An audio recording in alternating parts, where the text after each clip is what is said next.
অনেক দিন পর আমার শখের ছাদ বাগানে যে কি অবস্থা দেখলাম, এই ভিডিওটি আপনাদের শেয়ার করবে। হ্যালো এভরিওয়ান, আসসালামু আলাইকুম। কেমন আছেন? আশা করি অনেক অনেক ভালো আছেন।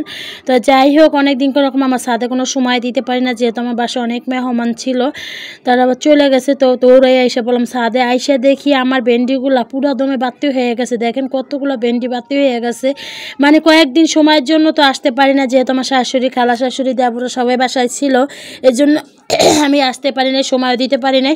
আইসা দেখি ভেন্ডি মনে করেন বাতি বুতু হইয়া ঠালমাল বেঁকা হয়ে গেছে। দেখেন কী অবস্থা হয়েছে, কোন মাথায় মাথায় ভেন্ডি হয়ে রয়েছে, মানে পাতা নেই ভেন্ডি হয়ে গেছে। এরকম দেখলেও শান্তি লাগে। আবার আমি নিচে আবার ভেন্ডির বিচি আবারও ফালাই দিয়েছি, মানে এগুলো আবার হয়ে গেছে।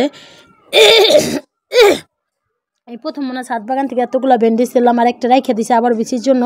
আর এদিকে দেখি ধুন্দুল গাছটাও বড় হয়ে গেছে। আর এদিকে কী জানি এগুলো হয়েছে, অনেকে বলতেছে তরমুজের মতন দেখা যায়, ছোট ছোট। দেখেন একটা আবার ছিঁড়া পড়েও গেছে, একবার ছোট ছোট দেখা যাইতেছে। আর মাসাল্লাহ দিলে দেখতে জিনিসগুলো কত সুন্দর লাগতেছিল। মার্শাল্লাহ মার্শাল্লাহ মার্শাল্লাহ বলবেন সবাই। আর এদিকে হলো যে করলা গাছ, গাছ এগুলো আবার সকালে আবার গেছিলাম, পড়ছে একটা কফি গাছও বাঁচছে। আর হলো দেখেন ধনিয়া পাতা, আবার মূলা শাক, সব রকমের কিছুই লাগাইছি মাশাল্লাহ। এখন একটু বৃষ্টি কম দেখায় যে আমার সিম গাছে ফুল ছেড়ে দিয়েছে। আবার লাউ গাছটা এখন এক চরণ খেয়ে আবার চরণ গাছ লাগাই দিয়ে আবার কম হয়ে গেছে। আর এদিকে দেখি করলা গাছটা একটু বড় হয়েছে।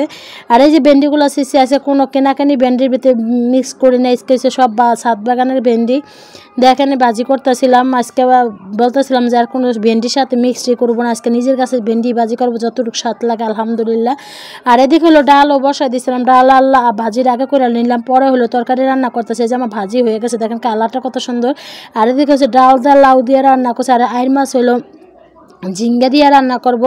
এখন ধুন্দুল বেশি কম পাওয়া যায় না, আজকে দেখি ঝিঙ্গা উঠছে 120 টাকা কেজি। তো ওই জায়গায় থেকে হাফ কেজি নিয়ে আসছিলাম, তাই না পরে জাইর মাছ দিয়ে রান্না করছি। জাইর মাছগুলো একটু কষাই নিলাম হালকা করে, কষাই নেওয়ার পর হলো ঝিঙ্গা আর আলু দিয়ে দিলাম, দিয়ে দেওয়ার পর হলো লাড়াচাড়া দিয়ে সুন্দর করে হলো ইয়ে করবো। একবারে দেখেন একবার হাফ কেজি মনে হয় 100 গ্রাম মনে হয় এরকম হয়ে গেছে। তো যাই হোক পানি দিলাম, পানি দেওয়ার পর মাছগুলো আমি সাথে সাথে দিয়ে দিলাম, যেহেতু বড় মাথা।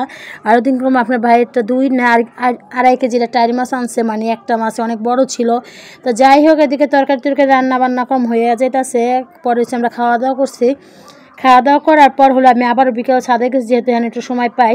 আর ছাদে যে আবার গেছি এবং গাছে পানি দিয়ে আসলাম, সব কিছু করলাম। আর গাছে কলম একদিন শীতের দিন হলে কি এখন রোদ কলম অনেক খারাপ, কারণ একদিন দেখেন কি অবস্থা, গাছগুলো একবার শুকিয়ে গেছে।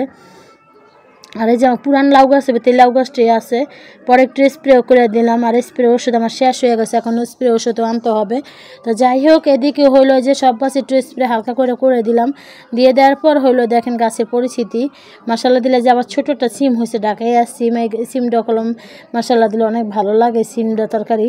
আর এদিকে হলো সব গাছে পানি দিয়ে আসার পর ছেলেকে মাদ্রাসা দিয়ে আসছি।